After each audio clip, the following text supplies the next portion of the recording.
Projet de Monsieur Limousin, l'objectif, c'est sa conversion totale en bio pour son exploitation, et un système mixte d'élevage culture, et le développement de l'agroforesterie sur 17 hectares sur son terrain, puisque les panneaux se trouvent sur son terrain, sur ses parcelles. Et il a trouvé un partenaire éleveur qui est Monsieur Loiseau. Ils ont prévu de faire de l'agrivoltaïsme sous les panneaux de PV aussi. Et ensuite, pour Monsieur Loiseau, c'est la sécurisation de ces surfaces fourragères, un contrat pérenne et un meilleur bilan économique. J'ai juste deux petites remarques par rapport à la consommation dont on parlait tout à l'heure. Il faudrait rectifier. Les panneaux sont prévus à 1 mètre de hauteur s'ils étaient à 1,10 m et espacés à 6,50 m. Il n'y aurait pas de consommation d'espace naturel agricole forestière au regard du SCOT. Alors, on voit pas bien, c'est la zone en rouge qui est tout en bas de la limite de la commune. Et la suivante. C'est pas, même devant, dit Philippe Méraud, qui s'appelle Œil d'Aigle, pourtant, à Beaulieu. Voilà. Oui, non, mais il est le seul à connaître le numéro de chaque parcelle, y compris là-bas. La dernière fois qu'on a parlé d'un projet agrivoltaïque, donc on avait dit que ça ne pouvait pas passer en APV pour candidater à l'achat au niveau de la Creux. Sauf qu'a priori, ça a changé la règle, et donc maintenant on peut candidater tout en étant en APV. Donc ce qui, comme l'a dit Monsieur le Président ou Martine, ça garantit vraiment un usage agricole aujourd'hui et futur. Voilà. Donc, bon, les changements qui sont intervenus récemment nous ont sécurisés, nous ont rassurés, que ce soit nous ou la mission ONR de la CDPNAF, qui exigeait également d'être en APV. L'avis sur l'entourage, y compris le manoir dont parlait Martine. Donc moi j'ai rencontré le propriétaire, puisqu'il y a un manoir, on ne le voit pas là, il est en haut de l'image. Ouais, au nord, tout à fait. Et ouais, on le voit vraiment pas beaucoup. Et donc le propriétaire n'est pas contre, dans la mesure où il y a une intégration paysagère et un volet paysager à respecter pour... Donc on a une insertion paysagère qui a été travaillée. Qui a été travaillée et qui va être travaillée en concertation avec le voisin. Tout à fait. Donc nous, la commune, on a émis un avis favorable, même très favorable, à ce projet. Bien. On va lever tout à l'heure. Monsieur Rass. Alors, cher président, chers collègues, je voulais vous partager le fruit de ma réflexion concernant le mix énergétique dont on parle assez couramment. Je voulais vous parler tout d'abord de faire des points de comparaison. On parle d'Abili, la centrale photovoltaïque d'Abili, qui représente 31,9 hectares. C'est une production qui est établie à 32,16 gigawattheures par an. Autrement dit, ça alimente 6850 foyers. Je vais vous dire tout de suite, ça représente à peu près 1,5 pour 1000 de la production de la centrale de Chinon. Pour ce qui concerne le projet de la Selle Saint-Avant, c'était aussi un sujet en annexe. Les panneaux photovoltaïques représentent une production de 28 gigawattheures par an, autrement dit une production pour 5600 foyers par an, soit 1,2 pour 1000 de la production de la centrale de Chinon. Question de principe au niveau du travail, on a effectivement à développer des énergies renouvelables sur notre territoire.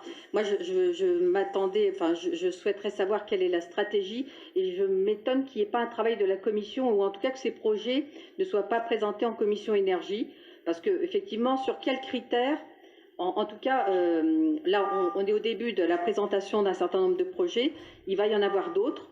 Et quand on parle d'agrivoltaïsme, je pense qu'il faut avoir des critères bien précis. Donc là, moi, j'ai bien entendu que la commune était favorable. Moi, je n'y vois pas d'inconvénient. Mais je pense qu'il faudra être vigilant. Et la Chambre d'agriculture, je pense, sera amenée à se positionner sur les qualités, en tout cas, des projets. Donc voilà, je pense qu'il serait nécessaire qu'au niveau de la commission, en tout cas de la communauté de communes, il y ait effectivement une stratégie, des critères, pour pouvoir effectivement se positionner. Ce soir-là, moi, j'ai pas potassé le projet. J'ai pas les moyens non plus de. Voilà, je vais pas contredire, mais voilà, je pense qu'il faut un minimum d'éléments. Alors, Martine va te Oui. répondre très en détail en tant que responsable de la commission, mais juste, moi, je voulais simplement dire que tu as raison, et je te rejoins sur une évidence, c'est que des projets comme ça, on va en avoir énormément, il va même y en avoir une quantité phénoménale d'ailleurs, sur lesquels on ne sera même pas consulté. Je peux te dire, il y en a eu un sur la commune de Ferrières, moi, là, ça m'a sidéré, ces petites images, Adrien. Au passage, tu vois, je me laisse sidérer souvent, par la rapidité à laquelle le permis de construire a été accordé. C'était, bon, puis là non plus, on n'a rien à dire, évidemment, étant en RNU. Mais, et en surface, au sol, ça va être énorme. Hein. Mais on est d'accord. Et même les petits projets comme celui dont je parle à l'instant, c'est 2 hectares, mais 2 hectares par-ci, par-là, au bout d'un moment, ça va faire du bruit. Et là, on a en effet, ça a été souligné à l'instant, 31 hectares, c'est grand.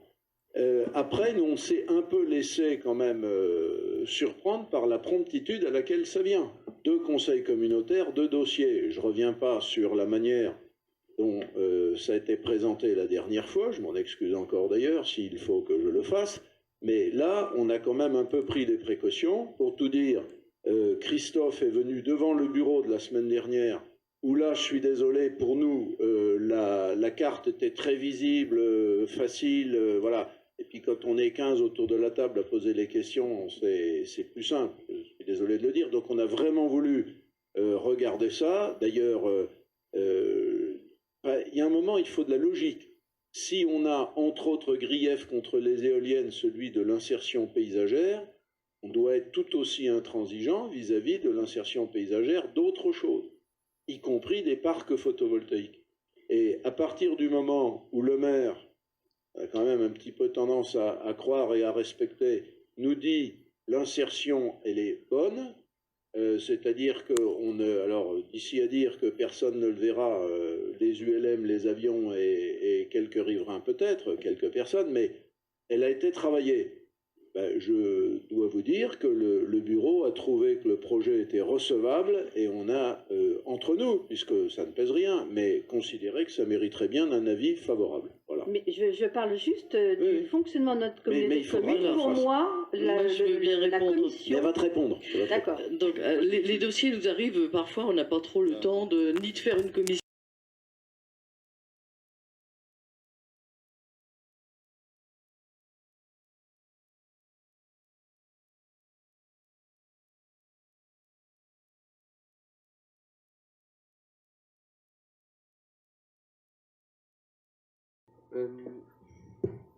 Même si je peux pas me targuer d'avoir réussi à parcourir tous les documents d'Arcolia, est-ce que vous me confirmez que c'est pas le rôle d'Arcolia de s'engager à ce que le projet corresponde à des critères d'agrivoltaïsme?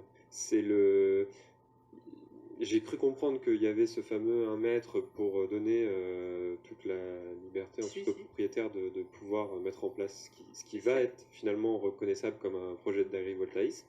Mais en l'état, Arcolia, c'est un installateur de centrales photovoltaïques. Il était présent avec M. Limousin, ils étaient présents et ils ont entendu effectivement cet argument-là. Je pense qu'ils vont le corriger parce que c'est facile à faire. Hein. Donc, oui, ils ont été sensibles à cet argument-là.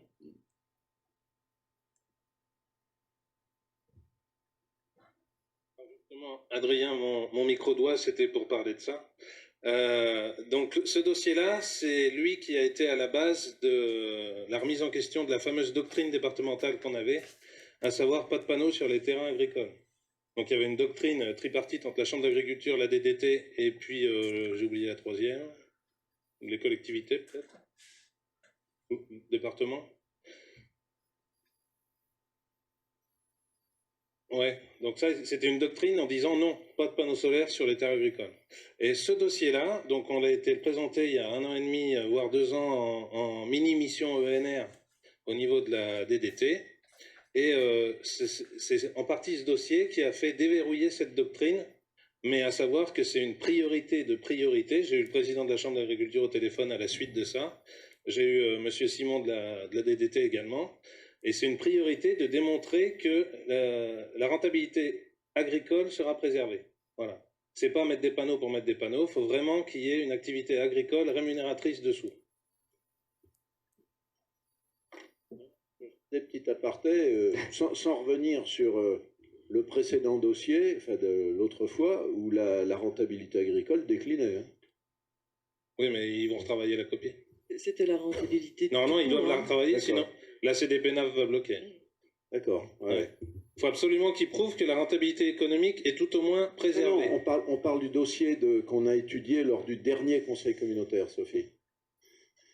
Là, normalement, il y a avis favorable de la CDPNAF sur celui-ci.